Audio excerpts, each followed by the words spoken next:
Ciasku, tahu nggak ini siapa? Yap, betul sekali. Ini adalah Komeng atau Alfiansyah Bustami. Nama Komeng masih jadi trending topik di berbagai media sosial loh.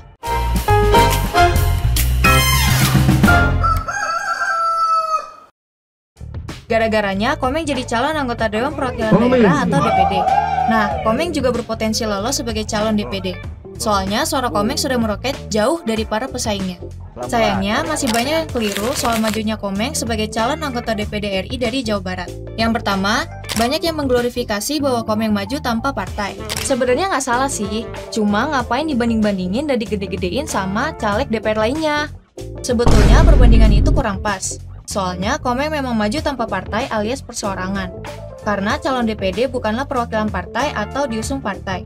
Di Undang-Undang Pemilu disebutkan bahwa syarat utama seseorang maju jadi caleg DPD adalah dukungan warga. Syarat dukungan ini diatur dalam pasal 183 Undang-Undang Nomor 7 Tahun 2017 tentang Pemilu. Jumlah dukungan minimal bervariasi, tergantung jumlah pemilih di provinsi yang akan diwakili bakal calon DPD. Coba lihat grafis ini deh.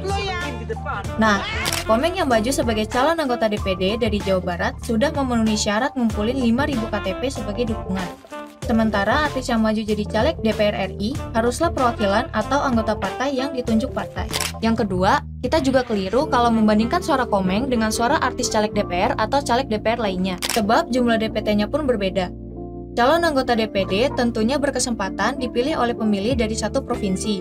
Sementara, anggota DPR hanya berkesempatan dipilih oleh pemilih di daerah pemilihan atau dapil tertentu.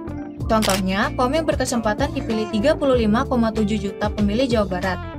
Sementara Melly Goeslaw yang maju caleg DPR RI dari dapil Jawa Barat 1 hanya berkesempatan dipilih 3 juta pemilih.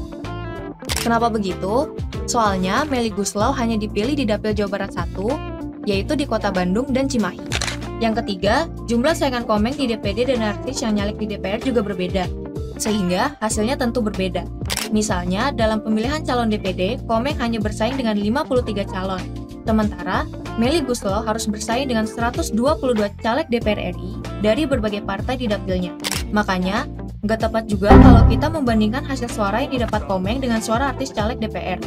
Nah, kalau mau, kita bandingkan saja Komeng dengan calon anggota DPD Jabar lainnya. Misalnya, kita bisa membandingkan suara Komeng yang meroket itu dengan suara Jihan Fahira atau Aceh Fikri. Apaan? Hah? Apaan sih? Ada apa sih, Pak? Enggak. Oh, nggak ada apa-apa. Jadi, Nah, teman-teman dari Jabar, kalian kenal nggak sama Jihan Fahira atau Aceh Fikri?